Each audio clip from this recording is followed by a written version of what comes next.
People of the Purple Butterfly here, otherwise known as People7 on Twitter and YouTube, People elsewhere on the internet. My blog is located at purplebutterfly-people.blogspot.com, and my soaps can be located at Purple Butterfly Soaps, which is people.etsy.com. And there's the chime saying, okay, your phone's about to get busy. Anyway, I realized a few things. I quit smoking. I use a different nicotine delivery system, but I am still a human being. So, technically, it's been the longest I've ever gone without a cigarette that you light up from, a source called, a fire with a lighter and, a cigarette. I have electronics, It's been 58 days,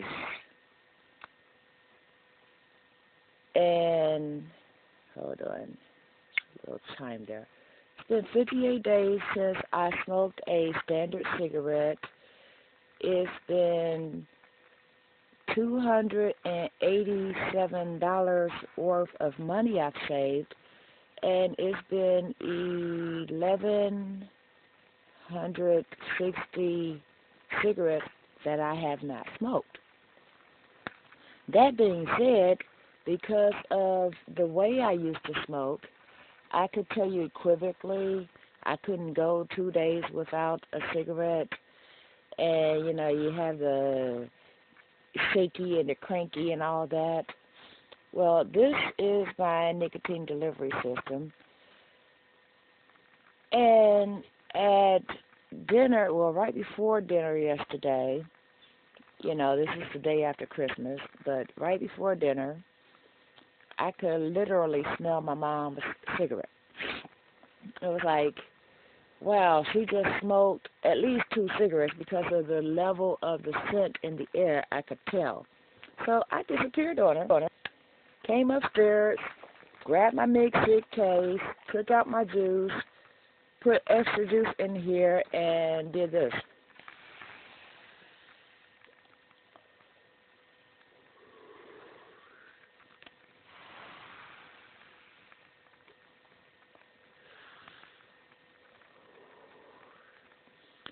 I did that till I literally burnt out the cartridge that was in there, and then put a new cartridge in.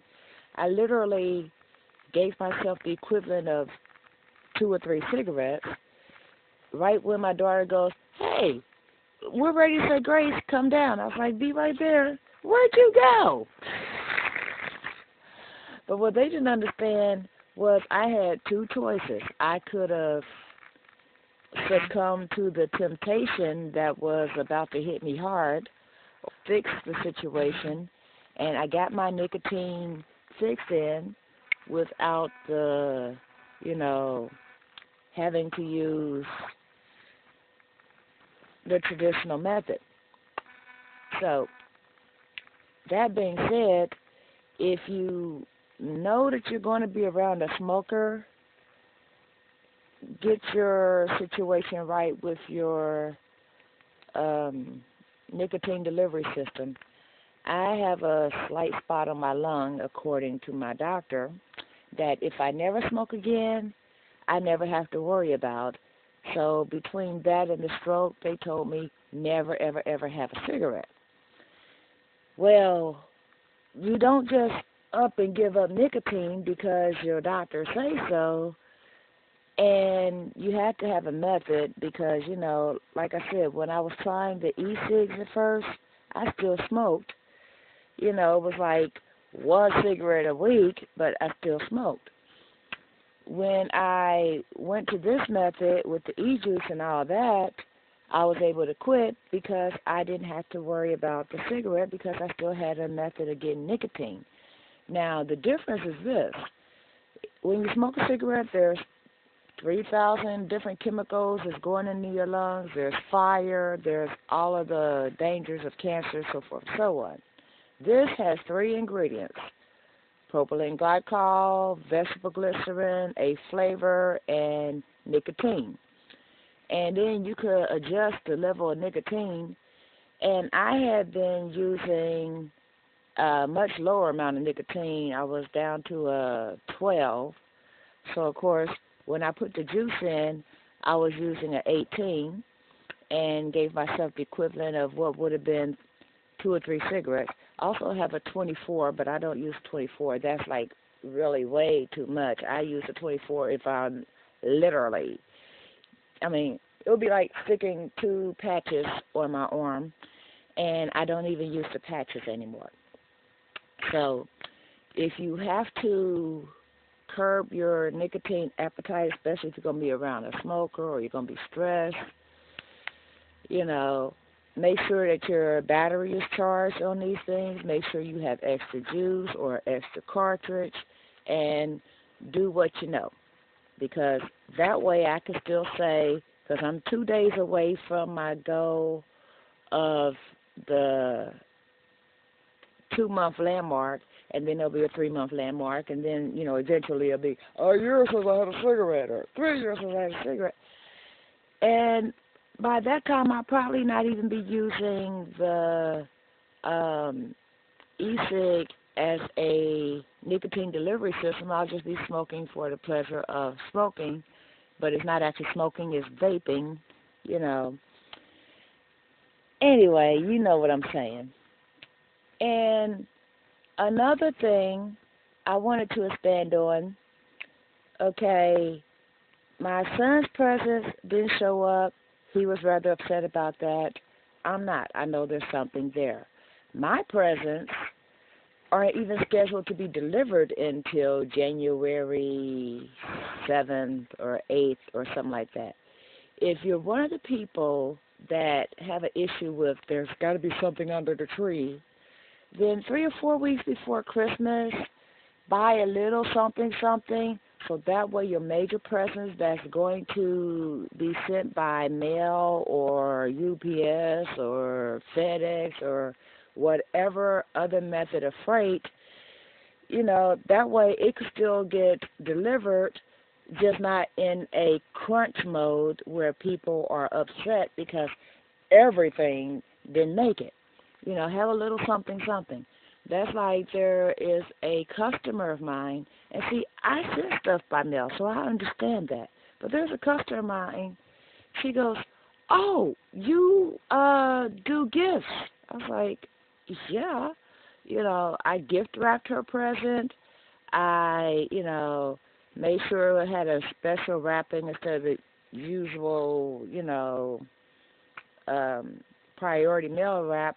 I actually got one that, you know, had a gift wrap type thing, and I put, you know, a bow and everything in there. All the information concerning the customer went directly to the customer via email. I put a tracking number on there that cost extra. You know, it was an $8 gift.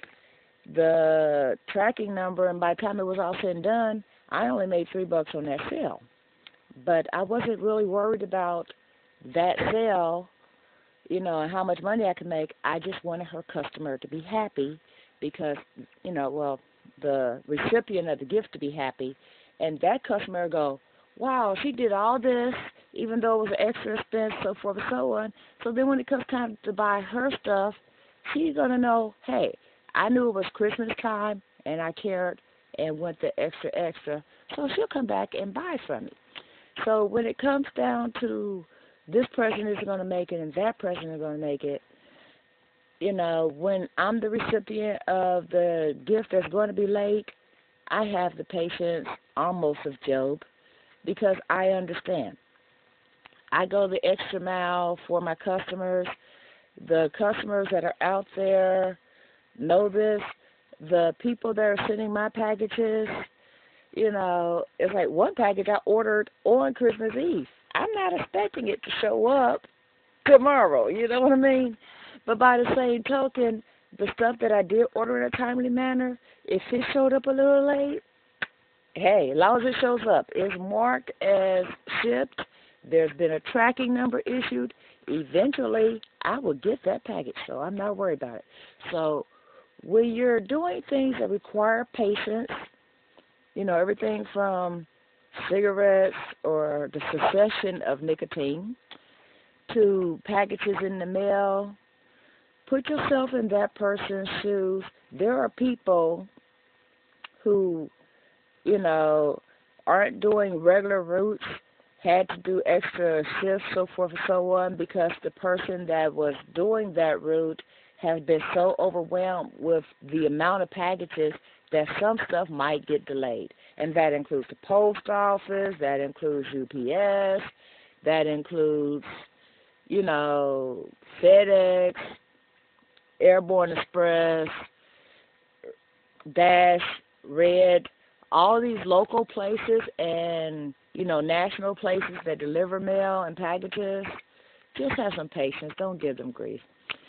This has been People of 7 on Twitter and YouTube. People are elsewhere on the internet. My blog is located at purplebutterfly-people.blogspot.com. My soaps could be located at Purple Butterfly Soaps, which is people.etsy.com, as well as After Tooth Unlimited, the selection I have there. You know, go check out my stuff. Have some patience. Be blessed. Don't forget to rate, comment, and subscribe. Bye now.